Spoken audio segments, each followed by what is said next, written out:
Have you ever looked at someone and wondered what galaxy they're living in? You ask them a question, and they stare off into the distance, blinking slowly like they're decoding a dream. That, my friend, might just be an INFP. But here's the twist. Inside that quiet stare is a universe richer than most novels. It's not that they're not listening, it's that they're feeling, imagining, analyzing, and daydreaming all at the same time.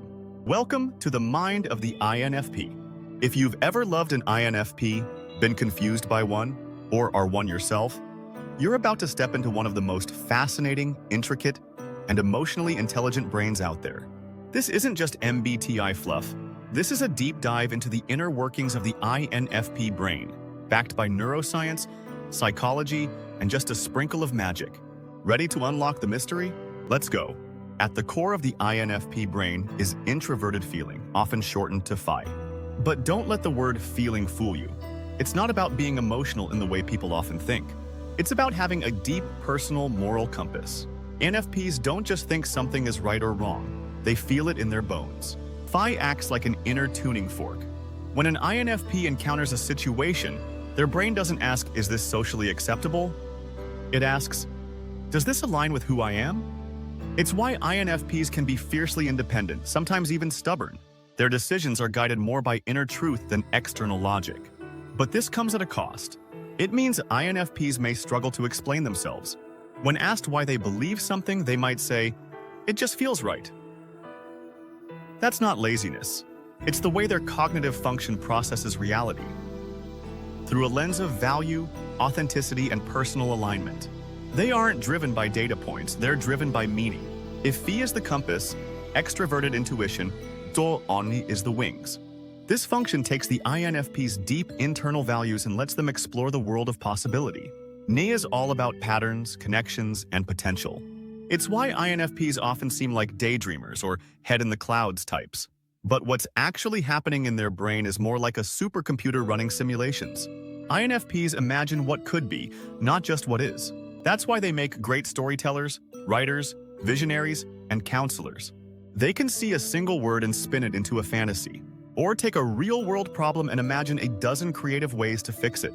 Ni also explains why INFPs often jump from idea to idea mid-conversation. Their brains aren't linear, they're web-like. One thought sparks another, which leads to a memory, which becomes a metaphor. It's not random. It's creativity in motion. Above all else, the INFP brain craves one thing: authenticity. That's not just a preference, it's hardwired. Neuroscience shows that when our values are violated, certain emotional centers in the brain light up, especially in personalities like the INFP. They can't just go with the flow if the flow feels fake. This explains why INFPs struggle in environments where they have to wear masks. Corporate jargon, fake friendships, shallow small talk. These things drain them faster than a phone on 2%. Their brain is constantly checking, am I being true to myself? Am I doing what I believe in? When they're forced to betray their values, it triggers cognitive dissonance, which can lead to anxiety, depression, or complete shutdown.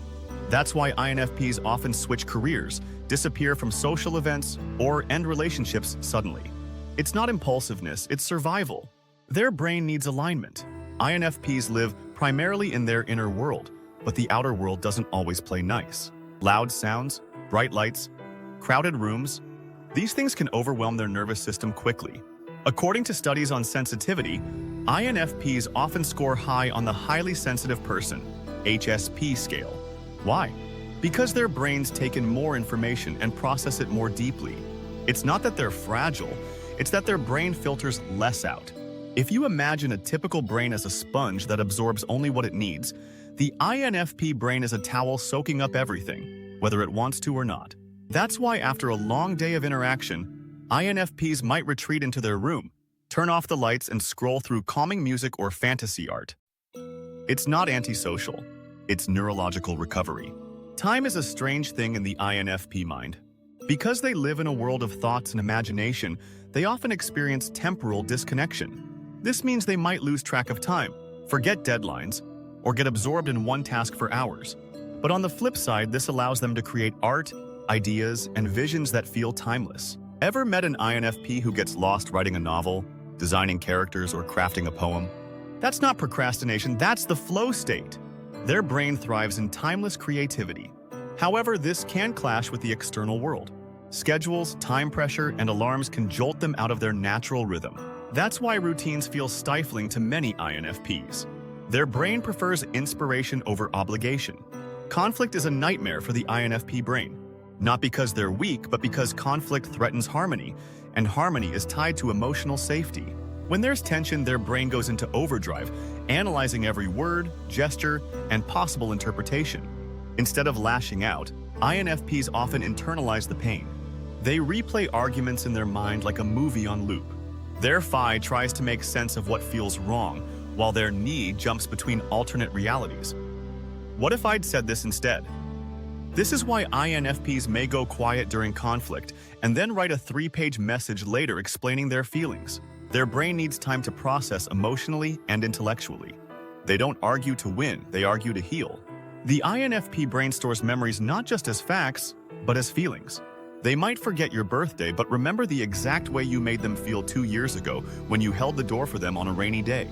This emotional memory is powerful, but also heavy. INFPs can carry wounds for years.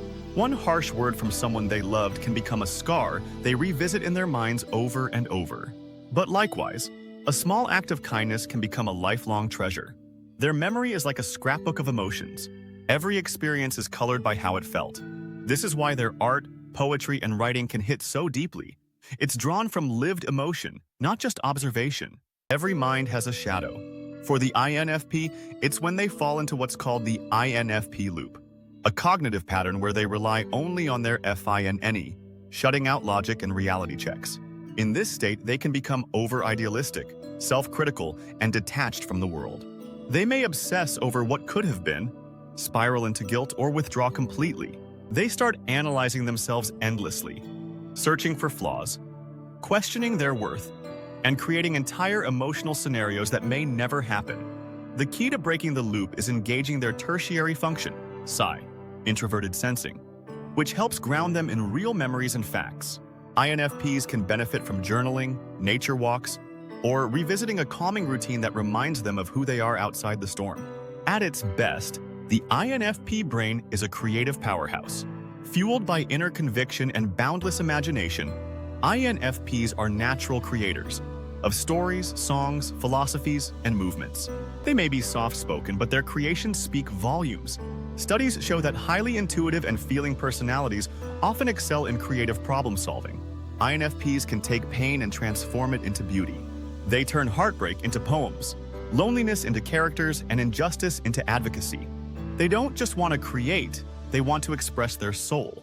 That's why many INFPs are drawn to writing, animation, film, or indie music. It's not about fame, it's about connection. So, how do you navigate a relationship with an INFP, whether as a friend, lover, or family member? First, respect their values. You don't have to agree with them, but you do need to understand how important those values are to them. Don't mock or downplay what they believe. It wounds deeply. Second, give them time. Time to think, time to feel, time to respond. Their brain works in layers. The more time you give, the deeper they'll go. Third, be honest. INFPs can smell fake from a mile away. They don't want perfect, they want real. Be vulnerable with them, and they'll open up in return. And most importantly, never underestimate them. They may be quiet, they may be gentle, but inside that peaceful face is a roaring storm of conviction, creativity, and courage. The INFP brain isn't built for war, it's built for wonder. In a world that often values noise over nuance, the INFP walks a quieter path, but one filled with meaning, purpose, and depth. They remind us that being soft isn't weak, that dreaming isn't naive, and that there is incredible power in staying true to yourself. So if you're an INFP, embrace your inner world. It's not a flaw, it's a gift. And if you know one, cherish them. You're lucky to have been invited into their mind, because that's not just a brain, it's a galaxy. Thanks for watching. If you found this video helpful, give it a like, share it with someone who needs to understand INFPs better, and don't forget to subscribe for more deep dives into the world of personality psychology.